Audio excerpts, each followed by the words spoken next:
Hallelujah. നിങ്ങളിൽ ഏറ്റവും വലിയവൻ ഏറ്റവും ചെറിയവനായിരിക്കണം. നിങ്ങളിൽ അധികാരമുള്ളവൻ ശുശ്രൂഷയായിരിക്കണം.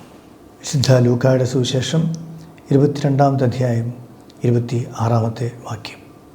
ഏറ്റവും വലിയവൻ ഏറ്റവും ചെറിയവനാകണം എന്ന് പറഞ്ഞ ഈശോ മിശിഹ 100% അത് പ്രാവർത്തികമാക്കിയ യാഥാർത്ഥ്യമാണ് പരിശുദ്ധ കുർബാന. ഏറ്റവും വലിയവൻ ഏറ്റവും ചെറിയവനായി തിരുവോസ്തിയിൽ ആയിരിക്കുന്നു. ഏറ്റവും വലിയവൻ ഏറ്റവും ചെറിയവനാകാൻ തിരുവോസ്തിയിലൂടെ ആയിരിക്കുന്നതിന് വേണ്ടി ഓരോ പരിശുദ്ധ കുർബാനയിലൂടെയും അടയാളങ്ങളിലൂടെ പ്രതീകങ്ങളിലൂടെ ദൈവം തൻ്റെ ജീവിതത്തെ നമ്മൾക്ക് നൽകുകയാണ്. അത്യുന്നതങ്ങളിൽ ദൈവത്തിന് സ്തുതി എന്ന തിരുവചനത്തിലൂടെ ഈശോയുടെ ജനനം നമ്മൾക്ക് നൽകുകയാണ് ദൈവം. അങ്ങനെ ഏറ്റവും ഉന്നതമായ ദൈവത്തിൻ്റെ ജനനത്തെ ഏറ്റവും ചെറിയ അടയാളത്തിലൂടെ, അത്യുന്നതങ്ങളിൽ ദൈവത്തിന് സ്തുതി എന്ന തിരുവചനമാകുന്ന അടയാളത്തിലൂടെ തൻ്റെ ജനനത്തെ ദൈവം നമ്മൾക്ക് നൽകുകയാണ്. തൻ്റെ പീഡാനുഭവത്തെയും മരണത്തെയും, സ്വർഗത്തോളം ഉന്നതമായിട്ട് നിൽക്കുന്ന പീഡാനുഭവ മരണ ഉത്ഥാന പെസഹ രഹസ്യങ്ങളെ ഈശോ മിശിഹ അൾത്താരയിലെ ബലിപീഠത്തിലെ അടയാളങ്ങളിലൂടെ നമ്മൾക്ക് നൽകുകയാണ്. അതെ, ഏറ്റവും ഉന്നതമായവൻ തന്നെയും തൻ്റെ ജീവിതത്തെയും ഏറ്റവും ചെറിയ അടയാളങ്ങളിലൂടെ നൽകുന്നു. അതാണ് പരിശുദ്ധ കുർബാന. അങ്ങനെ അധികാരിയായ ദൈവം, സർവാധികാരിയായ ദൈവം എന്തു ചെയ്യുന്നു? മനുഷ്യനെ ശുശ്രൂഷിക്കുകയാണ്. ദൈവം മനുഷ്യനായി അവതരിച്ചുകൊണ്ട്, മനുഷ്യനെ വേണ്ടി മനുഷ്യനായി അവതരിച്ചുകൊണ്ട്, മനുഷ്യനെപ്പോലെ ജീവിച്ചുകൊണ്ട്, അത്ഭുതങ്ങളും അടയാളങ്ങളും പ്രവർത്തിച്ചുകൊണ്ട് അവനെ ശുശ്രൂഷിച്ചു. അതിൽ ഏറ്റവും വലിയ ശുശ്രൂഷ എന്ന് പറയുന്നത് മനുഷ്യനെ അവൻ്റെ പാപത്തിൻ്റെ ബന്ധനങ്ങളിൽ നിന്ന് മോചിപ്പിച്ചു. നഷ്ടപ്പെട്ട നിത്യജീവൻ അവന് നൽകി. പൈശാചിക ബന്ധനത്തിൽ നിന്നും അവനെ മോചിപ്പിച്ചു. അതെ, ദൈവം മനുഷ്യനെ തൻ്റെ പീഡാനുഭവ മരണ ഉത്ഥാന രഹസ്യങ്ങളിലൂടെ ശുശ്രൂഷ ചെയ്തുകൊണ്ട് വലിയ ശുശ്രൂഷയ്ക്കുള്ള മാതൃക നൽകുകയാണ്. ഇത് ചരിത്രത്തിൽ പൂർത്തീകരിക്കപ്പെട്ട് നിൽക്കുന്ന ഒരു യാഥാർത്ഥ്യം മാത്രമല്ല, ചരിത്രത്തിൽ പൂർത്തീകരിക്കപ്പെട്ടത് ഇന്നും സ്വർഗത്തിൽ തുടർന്നുകൊണ്ടിരിക്കുകയാണ്. സ്വർഗത്തിൽ തുടർന്നുകൊണ്ടിരിക്കുന്ന ചരിത്രത്തിലെ ദൈവത്തിൻ്റെ ഈ ശുശ്രൂഷ പ്രവൃത്തികളെ ദൈവം ഇന്ന് വർത്തമാനകാലത്തിൽ പരിശുദ്ധ കുർബാനയിലൂടെ നമ്മൾക്ക് നൽകിക്കൊണ്ട് ദൈവം നമ്മളെ ശുശ്രൂഷിക്കുകയാണ്.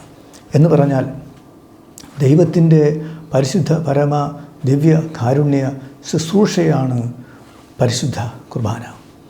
ഈ പരിശുദ്ധ കുർബാനയെയാണ് ദൈവം തിരുസഭയ്ക്ക് ഭരമേൽപ്പിച്ചിട്ടുള്ളത്. തിരുസഭയ്ക്ക് ഭരമേൽപ്പിക്കപ്പെട്ടിട്ടുള്ള ഈ ശുശ്രൂഷ ദൗത്യം തുടരുന്നത് പുരോഹിതൻ്റെ കൈകളിലൂടെയാണ്.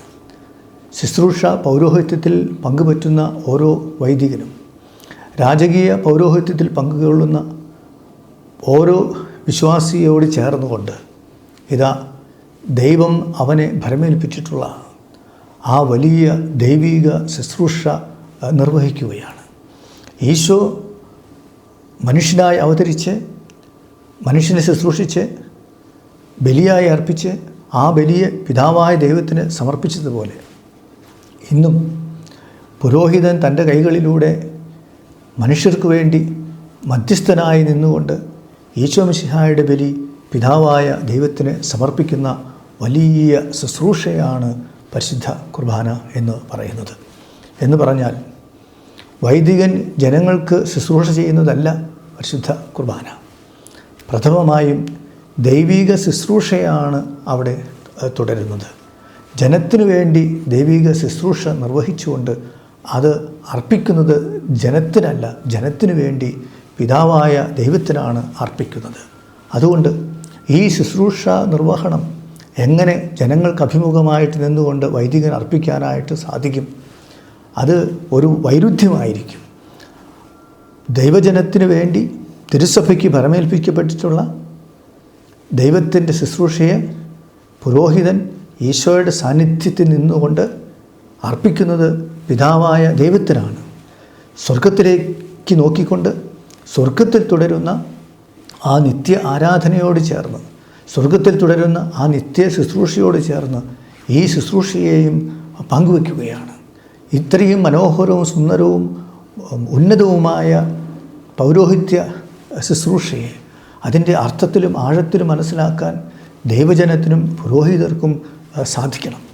ഇതൊക്കെ മനസ്സിലാക്കാതെ വരുമ്പോഴാണ് പലപ്പോഴും ചില സന്ദർഭങ്ങളിൽ പ്രത്യേകിച്ച് ജനങ്ങളെ തിരിഞ്ഞ് വൈദികൻ ബലിയർപ്പിക്കുന്നത് അവകാശമാണ് എന്ന് പറഞ്ഞുകൊണ്ട് ലോകത്തിൻ്റേതായ ശൈലിയിൽ സമരങ്ങൾ നടത്താനും മുദ്രാവാക്യങ്ങൾ മുഴക്കാനും ഒക്കെ തയ്യാറാകുന്നത് അത് അറിവില്ലായ്മയാണ്.